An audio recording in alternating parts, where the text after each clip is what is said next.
नमस्कार, बहुत स्वागत है आपका। आप देख रहे हैं इंडिया टीवी। मैं हूं आपके साथ प्रिया सिंह सोमवंशी। भारत की सैन्य ताकत में अब तक का सबसे बड़ा ऐतिहासिक बदलाव हो सकता है। पिछले 20 सालों से भारतीय सेना में जिस बड़े रिफॉर्म यानी कि थिएटर कमांड पर चर्चा चल रही थी, आखिरकार वो अब अपने अंतिम चरण में है। नए चीफ ऑफ डिफेंस स्टाफ यानी कि सीडीएस जनरल एनएस राजा सुब्रमणी जल्द ही रक्षा मंत्री राजनाथ सिंह के सामने जो इसका फाइनल ब्लूप्रिंट है वो पेश करने वाले हैं। माना यह जा रहा है कि जुलाई के अंत में कारगिल विजय दिवस के बाद ये जो प्रेजेंटेशन है वो राजनाथ सिंह के सामने सीडीएस रखेंगे। दुनिया के सबसे ताकतवर कई देश अभी तक इसी सिस्टम से अपनी सेनाएं चलाते आए हैं और इस वक्त ये समय की मांग है कि भारत में भी ये रिफॉर्म आना ही चाहिए, ये बदलाव होना ही चाहिए। कहा जा रहा है कि थिएटर कमांड बनने से युद्ध की स्थिति में भारत का जो रिस्पॉन्स टाइम है वो बेहद कम हो जाएगा, त्वरित फैसले होंगे। अब आपके मन में भी जाहिर सी बात है ये सवाल जरूर होगा कि आखिर ये थिएटर कमांड है क्या? इसके आने से हमारी सेना कैसे चीन और पाकिस्तान के छक्के छुड़ा देगी? और दुनिया के सामने दुनिया के कौन से शक्तिशाली देश हैं जो अभी तक इसी सिस्टम से चलते आ रहे हैं? आज के इस वीडियो में विस्तार से मैं इस पर आपको बताऊंगी।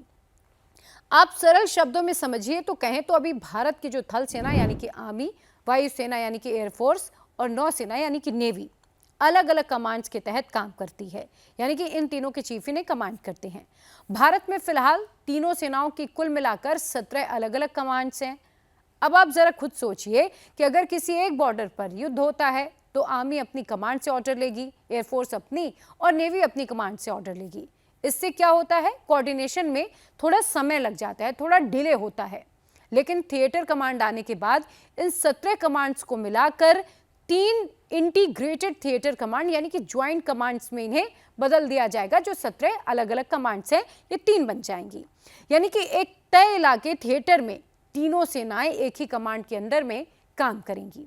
अब इसका जो उद्देश्य है वो ये है कि भविष्य की जंग में तीनों सेनाओं के बीच एक तालमेल बैठे, तालमेल को बढ़ाना और तुरंत निर्णय लेना थिएटर कमांड स्थापित करने का मुख्य उद्देश्य है। और सीडीएस का काम भी यही होता है। आप मान लीजिए कि अगर चीन सीमा पर किसी तरीके की हरकत करता है तो जो नॉर्दर्न थिएटर कमांड होता है वो एक ही इशारे पर आर्मी, नेवी और एयरफोर्स तीनों को एक साथ एक्शन में ला पाएगा। इसे ही कहते हैं वन बॉर्डर वन कमांड। चलिए अब ये समझते हैं कि भारत में अब तक क्या कदम इसे लेकर पहले उठाए गए हैं। तो भारत में इस रिफॉर्म की जरूरत आज से महसूस नहीं हुई है, बल्कि 1999 जब करगिल युद्ध हुआ था उसके बाद करगिल रिव्यू कमेटी यानी कि केआरसी बनाई गई थी। इस कमेटी ने साफ साफ ये अपनी सुझाव में बताया था कि हमारी तीनों सेनाओं के बीच तालमेल की कमी थी और हमें एक चीफ ऑफ डिफेंस स्टाफ यानी कि सीडीएस और संयुक्त कमांड की सख्त जरूरत होती है। इसके बाद साल 2001 में भारत ने देश का पहला और एकमात्र ट्राई सर्विस कमांड बनाया। अंडमान और निकोबार में उसे ट्रायल के तौर पर स्थापित किया गया और ये भारत का पहला सफल एक्सपेरिमेंट भी था। 1 जनवरी 2020 को जब जनरल बिपिन रावत हुए देश के पहले सीडीएस, तो उन्हें सबसे बड़ा जिम्मा यही दिया गया कि वे तीनों सेनाओं को एकजुट कर एक थिएटर कमांड बनाए, इसका पूरा ब्लूप्रिंट तैयार करें। उन्होंने इसका खाका, इसका ढांचा तैयार करना शुरू भी किया, लेकिन आपको याद ही होगा कि उनका जो आकस्मिक निधन है वो हो गया, जिसके बाद ये काम थोड़ा धीरे धीरे आगे बढ़ा। अब नए सीडीएस जनरल एनएस राजा सुब्रमणी इस 20 साल पुराने मिशन को फाइनल टच दे रहे हैं और उसे जल्दी कैबिनेट की मंजूरी सीसीएस के लिए भेजा जाएगा। सीसीएस यानी कि कैबिनेट कमेटी ऑन सिक्योरिटी के पास इसे फाइनल मुहर के लिए भेजा जाएगा। भारत की योजना के मुताबिक मुख्य रूप से 3 थिएटर कमांड्स बनाए जा सकते हैं। पहला है वेस्टर्न थिएटर कमांड, जिसका जो मेन फोकस होगा वो पाकिस्तान की सीमा पर नजर रखना होगा। इसके बाद दूसरा आएगा नॉर्दर्न थिएटर कमांड, जिसका फोकस चीनी सीमा पर होगा। और तीसरा होगा मैरीटाइम थिएटर कमांड, जो पूरे हिंद महासागर और समुद्री सुरक्षा को देखेगा। तो चलिए अब ये भी समझते हैं कि दुनिया के किन देशों में थिएटर कमांड पहले से है। दुनिया के सबसे ताकतवर देश इसी सिस्टम से अपनी सेनाएं चलाते हैं। अगर हम ग्लोबल महाशक्तियों को देखें तो अमेरिका बहुत पहले से ही थिएटर कमांड का इस्तेमाल कर रहा है। उसके पास 6 जियोग्राफिकल कॉम्बैटेंट कमांड्स हैं जो पूरी दुनिया पर नजर रखते हैं। इसके अलावा भारत के पड़ोसी चीन ने 2016 में अपनी सेना पीएलए में एक बदलाव किया, इसका पुनर्गठन किया गया, यानी कि पूरा नया ढांचा ही बना दिया गया। चीन ने अपनी पुरानी व्यवस्था को खत्म करके पूरी सेना को 5 थिएटर कमांड्स में बांट दिया।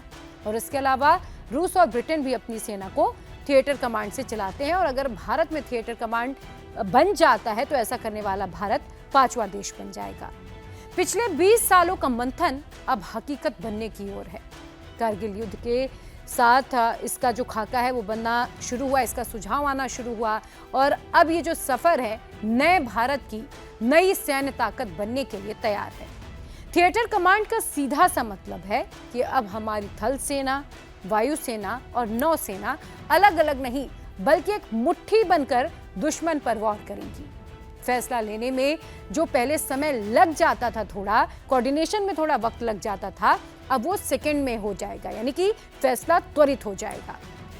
अमेरिका और चीन जैसे देश इस सिस्टम के दम पर सुपर पावर बने हुए बैठे हैं और अब भारत का 1 बॉर्डर 1 कमांड का ये जो मास्टर स्ट्रोक है चीन और पाकिस्तान की हर चाल को नाकाम करने के लिए काफी है। ये खबर आपको कैसी लगी? अगर थिएटर कमांड बन जाता है तो क्या भारत त्वरित फैसले लेने लगेगा? इस बारे में आपकी क्या राय है? कमेंट सेक्शन में जरूर बताइएगा।